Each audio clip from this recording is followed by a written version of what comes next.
এই শয়তান ছেলেটা বমে আগুন ধরিয়ে পিঁপড়েদের উপরে বম মেরে দেয়, যার কারণে পিঁপড়েদের রাজা অনেক রেগে যায়। এই জন্য তারা সেই ছেলেটাকে মারার জন্য তাদের সংসদ ভবনে সেই ছেলেটার বিরুদ্ধে যুদ্ধের ঘোষণা করে দেয়। এবং তোমাদের যা কিছু আছে তাই নিয়ে প্রস্তুত থাকো। মনে রাখবা, রক্ত যখন দিয়েছি রক্ত আরো দেবো। এদেশের মানুষকে মুক্ত করে ছাড়বো ইনশাআল্লাহ।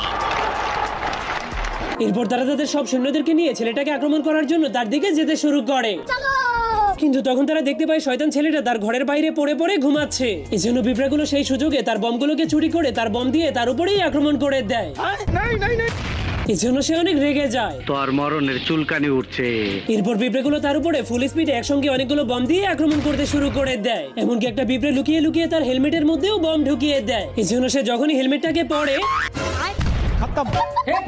তো বসে হার না মেনে প্রতিশোধ নেওয়ার জন্য পিঁপড়েগুলোর ঘরের মধ্যে একটা বম ঢুকিয়ে দেয়।